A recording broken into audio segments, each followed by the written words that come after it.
part of Hollywood royalty is in Boise through the weekend for the 40th annual Roadster Show at Expo, Idaho, and somebody got in on the action. Yeah, and he's not an actor, but he's designed some of the most recognizable cars in Hollywood history. And I sat down with George Barris, no relation to me, to talk about how a delinquent grease monkey ended up hanging out with movie stars. Boom, boom, boom. I took pictures. Most of George Barris's 87 years were spent building, driving, or dreaming about cars like these.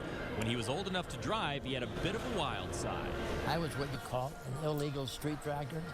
After one particular night of racing and evading police in a hot rod, he found out how serious they were about stopping him. I go home, I come up the next morning, I get out, I go out in the garage, and what do I find?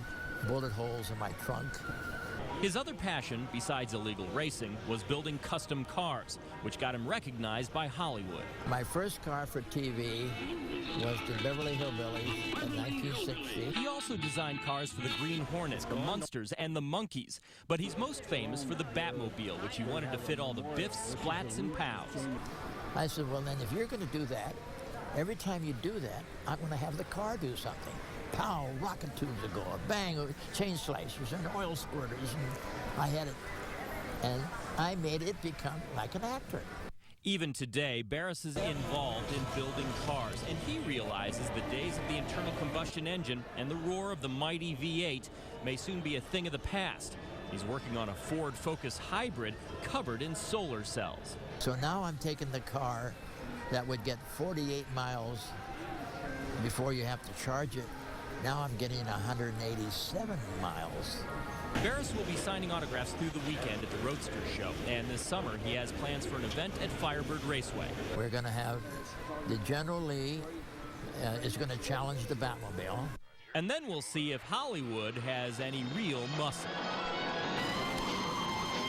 The That days is so cool. of watching Batman. Now, he's just a fascinating guy, and he tells me this great story that he was actually in the support crew for James Dean when James Dean died in 1955 driving a Porsche Roadster. Right. And he actually purchased that smashed up vehicle because he was friends of the family, and they allowed him to purchase that, and he used it for safety demonstrations, you know, to tell people to drive safely.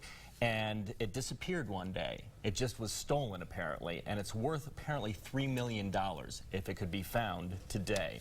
And that was years ago, Decades ago. So he's been around and among the Hollywood elite for a long time. So seriously, there's going to be a drag race type thing between the Batmobile and the General Lee? And General Lee.